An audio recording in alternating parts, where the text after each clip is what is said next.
Hello, everybody. Happy day. Good morning, good afternoon, good evening, wherever you are around the world. My name is Rose Joshua. Welcome to Family and Finance. So today I have guests that, like before I was preparing for this meeting, I was a little nervous. I'm like, oh my God, I'm going to interview the Infante family. Oh my goodness. It is so much of an honor for me to introduce my guests today. They are my mentors. They've taught me everything I've learned in finance. They've been patient with me through my growth. And I just have so much to say about them, but I'm going to stop talking now and have them do the rest of the talking. So please, I want you to welcome to the show Bernardo and Laura Infante with their handsome princes, Andre and Leo Infante. Please welcome to my show. Thank you, Dr. Rose. Well, it's an honor for us to be here. And again, it is an honor for us to be as a family. So thank you so much for the invite. Oh, thanks again. It's it's a privilege to be getting this interview by you. We feel honored, and we hope we can deliver the message that you are trying to transmit through this channel of yours. Awesome. Thank you so much. So without further ado, I'd like you to tell our audience a bit about yourselves. So I'd like to say, first of all, to my audience, is this family is a millionaire family. They are millionaires. And I'm not talking about small million, I'm talking big money, $1 million. So they're going to talk about it. So for now, I would say, so Bernardo and Laura, can you please tell us a bit about yourself, your background, and how you've come to this point? So, well, a little bit about ourselves. We are born and raised, well, my wife and I, we were born and raised in Mexico. We moved to Canada around like 15 or 16 years. Our boys are born and raised here in Canada, but obviously they speak Spanish. But no, Canada was like a really welcoming country. We came over here. We live on the west of Canada because they have good opportunities. We came here after finishing university, and now we are working in the financial industry for the past close to a decade now, and things have been really, really well, really blessed to be in this country, in this kind of industry. It has been a great experience. Yeah, and I think it's important to note that we don't come from money. I'm from a very tiny town in Mexico. If you even try to find it in the map, you won't be able to. My parents were low class in Mexico, living paycheck to paycheck. My mom is a nurse. My dad was a farmer. And then we had to do a lot of sacrifices to go through school. When I came here, because Bernardo's biggest vision, like he has a big vision for life. The reason why we moved here is because he wanted a better life and he knew that Mexico was another place. But when I came here, I actually did not even speak English when I came to Canada. So all the growth and all the hard work and all that we had to do it here. We had to start from zero. And as I always tell people, we didn't start from zero. We probably started from -2 or -5 because of the language and all those barriers that immigrant families have to face when they come to Canada, the lack of their language, the lack of education, valid in Canada, lack of connections, people they know, or even like experience, right, in Canada. So relatable experience. So that's how we came here. And yeah, we are blessed that we made the move.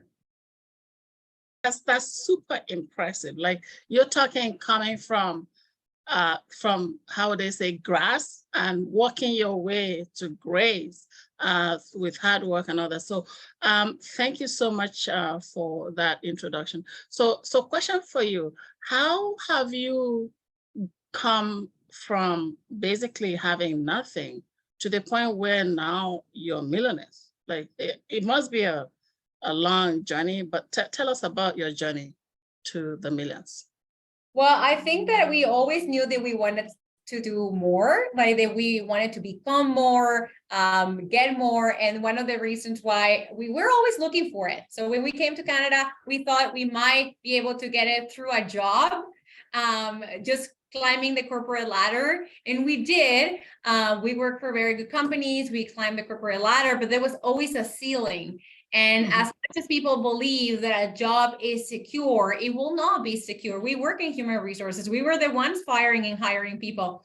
And at the end of the day, we ended up at the same time, we were the ones giving the termination letters, but that didn't exempt us from being given a termination letter. So we realized that we were always looking for something, and I'm pretty sure your audience will relate. There has always been something inside of us that tell us that we were going to find something that was going to take us to the promised land. That's why we moved to Canada, right? So there was always something that we believed that could make that difference in our family for generations to come. And we were always looking. So we tried different businesses. We tried construction. We tried to sell food like any other Mexican person. We tried cleaning. We tried everything. And then we realized that the hard work and the discipline and the drive and the vision were not a problem, because we were willing to work hard, but it was the vehicle. We couldn't find a vehicle that could get us to where we wanted to go. And in a time frame, because we only have one lifetime. So we needed to do it fast so that these guys could enjoy it. And I think that many people who come to Canada are looking for that just one chance, one opportunity, because the hard work is there, the vision, the drive is there, the hunger. It's just that they can't find that place. And then we found it and elaborate on that. Yeah, so obviously, like I mentioned before, Dr. Rose, is you come with a dream. It's kind of like no money, or you come like with a couple $100s, a couple $1,000, and you're lacking connections, but well, the hard work is always there. So we moved to different companies. But two things probably to elaborate a little more specific. I recommend that people find the right industry, because what happened is, what we found is like different jobs pay different. So we came from this idea that maybe more degrees, more education will give me better jobs or better income. And then we found that maybe other jobs pay different with no degrees. So that's one of the things we came into place, that education doesn't equal money. So it's more about the job that you realize, because every job creates certain amount of income. So we start finding certain industries that can actually pay well. And the second thing is that I recommend people that you work for yourself. Being an employee, you're highly penalized in taxes.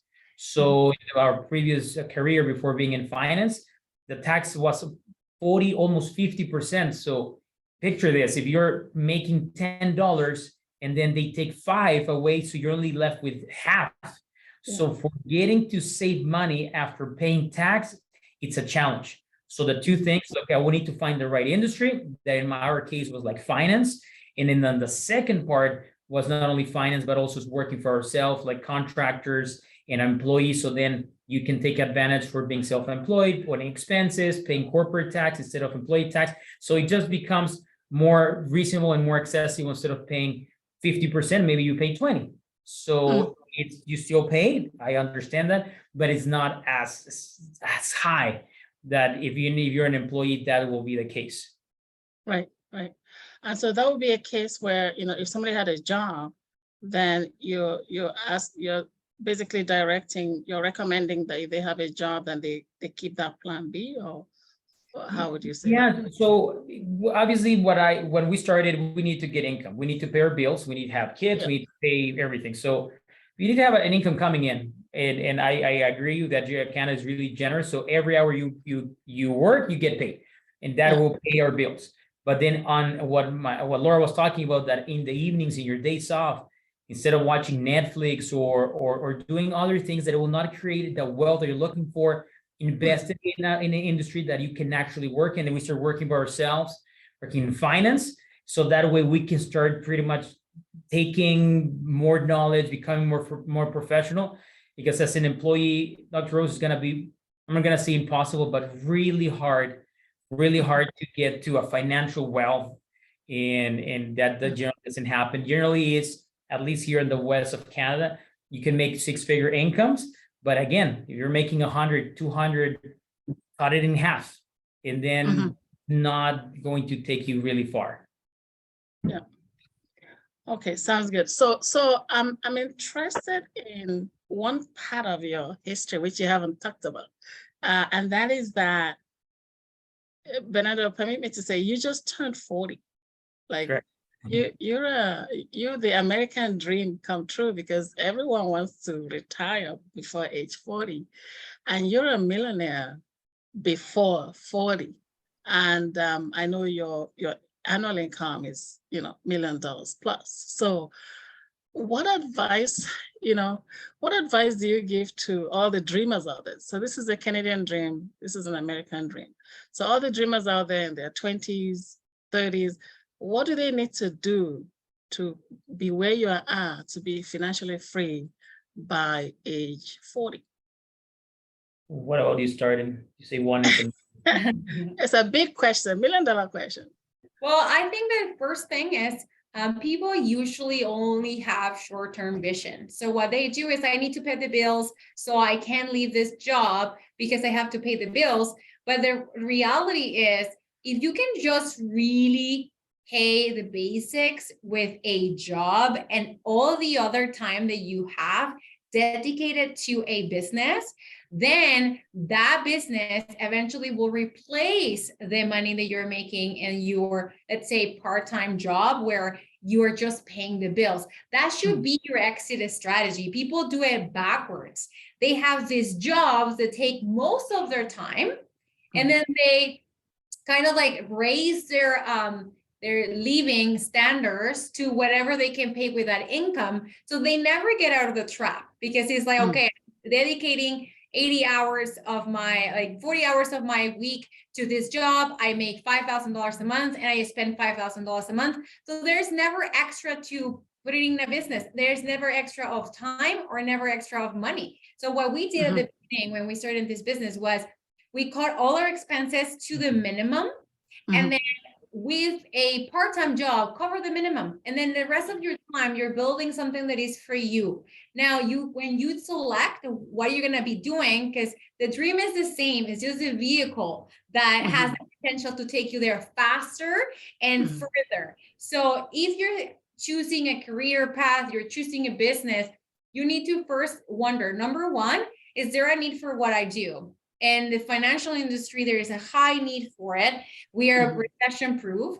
The other thing is, what are my profit margins? So when we did cleaning, when we did food, the profits were very little because we had to pay employees, this and that. So you need to make sure that you have high profits. And the third thing that I would say when you're thinking about starting a business is, who's going to teach you? Who's going to mentor you, right? Because a lot of our clients are business owners. They have restaurants, they have clothing stores, they have construction companies, but nobody's training them. So what happens is, even if they become really good at it, they don't know how to scale it.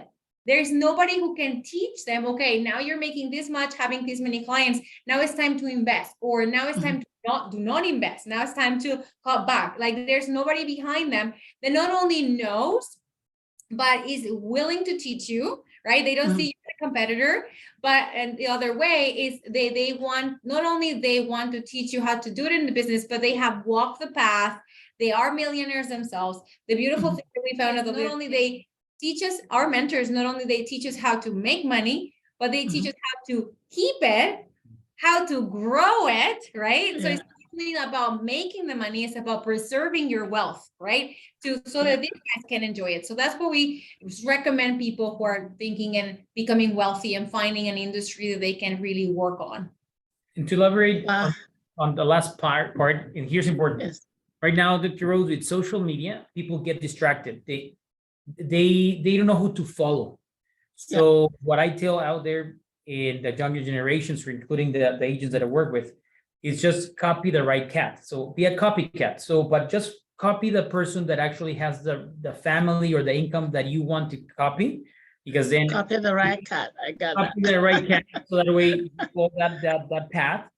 But two ingredients are really important right now in our society. You need to put a lot of hard work. That's a given. There's no shortcut. People need to make sure, they need to understand that it's going to take them 10, 20, 30 years or 40 years to get where they want to go. That's what it is.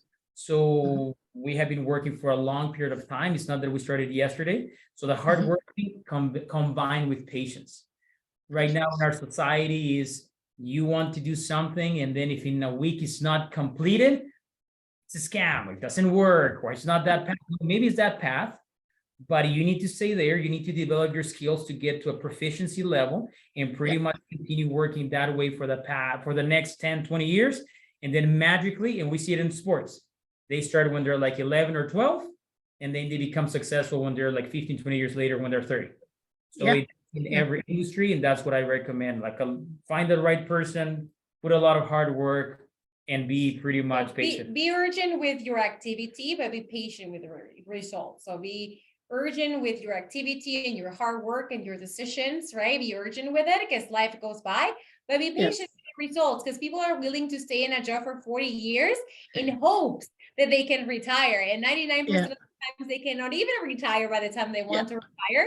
So just be very urgent, taking the right decisions and working really hard, but be patient with the results. They'll come. Be urgent with your decisions, but be patient with your results. It's not get rich quick. It's work. Awesome. So I have not forgotten about you, Mr. Leo and Mr. Andre. Leo, I know this sounds like it's all boring talk, but so now tell me, boys, how are you doing? We're doing great. Having this family that's really like pushing it to the next level, like lots of hard work for us and like for the rest of the people that they work with to change lives and like do more things so people can have a better life. How old are you, Mr. Andre? 10.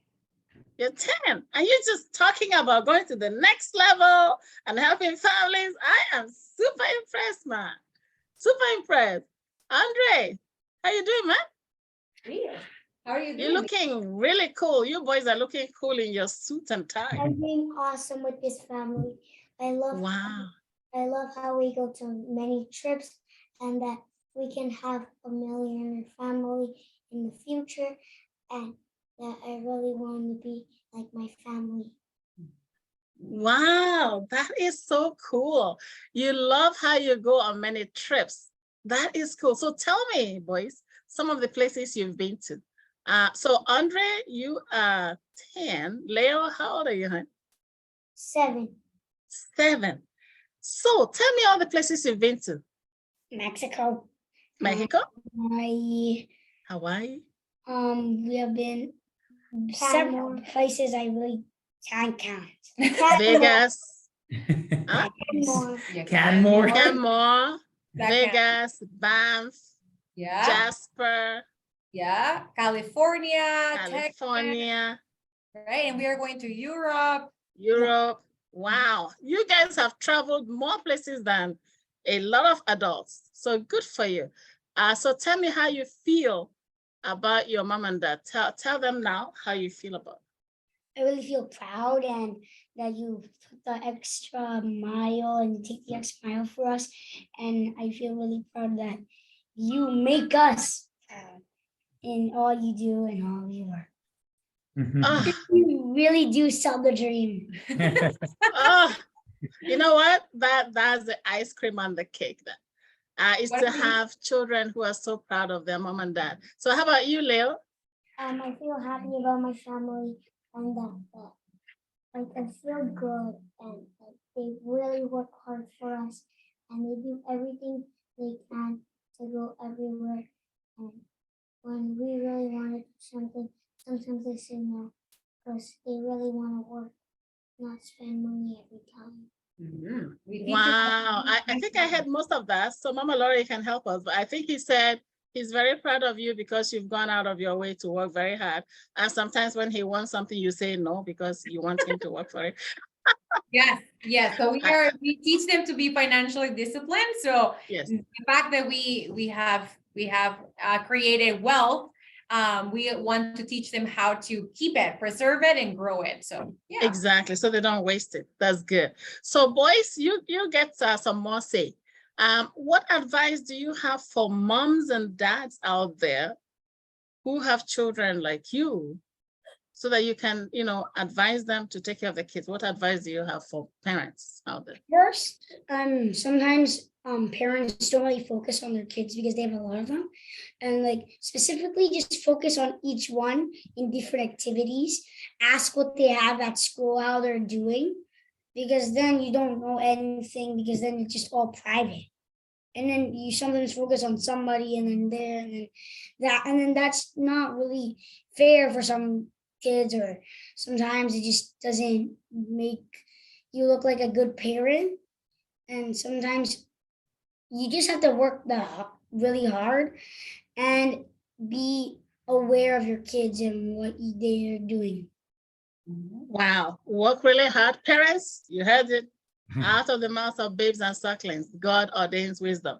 So you heard it. Work really hard and focus on your kids.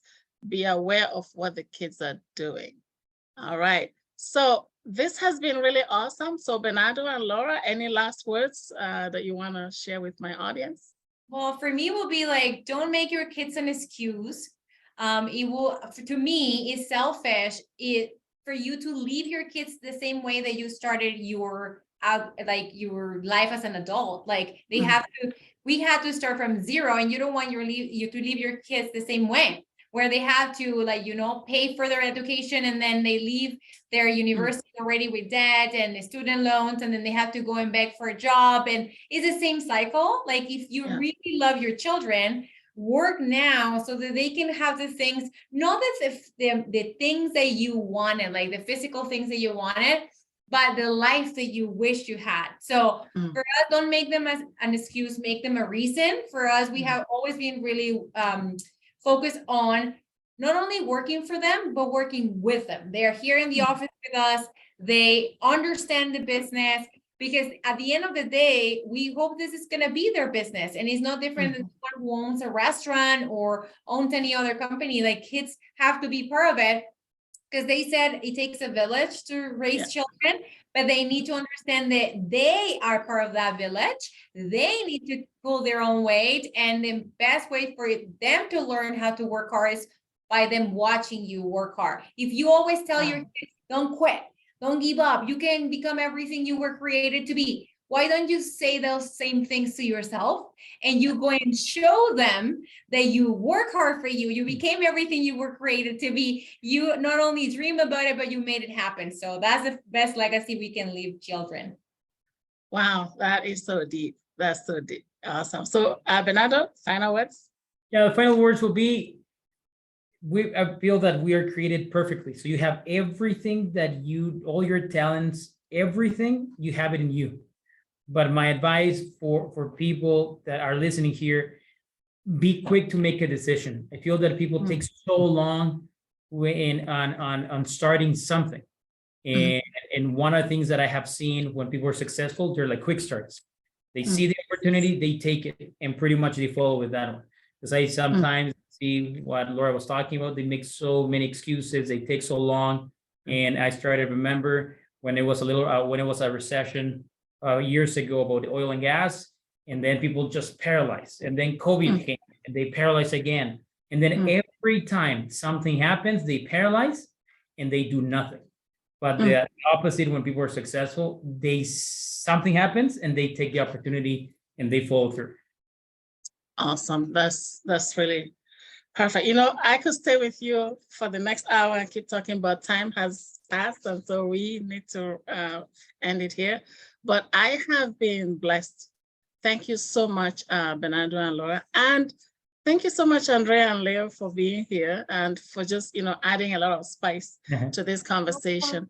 I'm sure that my listeners, have benefited, will continue to benefit from watching you. So guys out there, if you need to talk about your next level and, moving on and getting into the finance business, you have my number here, 780-680-1334. Hit me up and we will connect offline. Okay. Once again, thank you so much to the Infante family. God bless you. Bye. Bye.